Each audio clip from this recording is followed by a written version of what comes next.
সবাই চায় জীবন বদলে যাক, কিন্তু কয়জন নিজের ভেতরটা বদলাতে প্রস্তুত? জীবন বাইরের কিছু না, জীবন হলো তোমার সিদ্ধান্ত, অভ্যাস, মানসিকতা আর প্রতিদিনকার কাজের যোগফল। তুমি সকালে উঠেই যদি অভিযোগ করো, অলসতা করো, দোষারোপ করো, তাহলে দিনটাও সেরকম যাবে। কিন্তু তুমি যদি সকালে উঠে বলো, আজ কিছু একটা শিখব, নিজেকে আগের চেয়ে একটু ভালো করব, তাহলে দিন শেষ হলে তুমি আর আগের তুমি থাকো না। নিজের অভ্যাস বদলাও, সময়মতো ঘুমাও, পড়ো, কাজ করো, ফোকাস করো। নিজের চিন্তা বদলাও, আমি পারি না বাদ দাও, বলো আমি শিখে নিচ্ছি।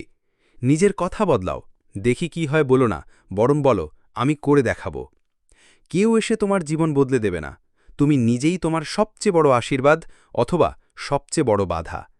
নিজেকে বদলাও, দিন বদলাবে। নিজেকে বদলাও, পরিস্থিতি বদলাবে। আর একদিন তুমি তাকিয়ে দেখবে, যেই জীবন একসময় অসম্ভব মনে হতো, সেটাই এখন তোমার বাস্তব। এমন অনুপ্রেরণামূলক ভিডিও যদি ভালো লাগে, তাহলে এখনই সাবস্ক্রাইব করো। নিজেকে বদলানোর এই যাত্রায় আমরা একসাথেই এগিয়ে যাব।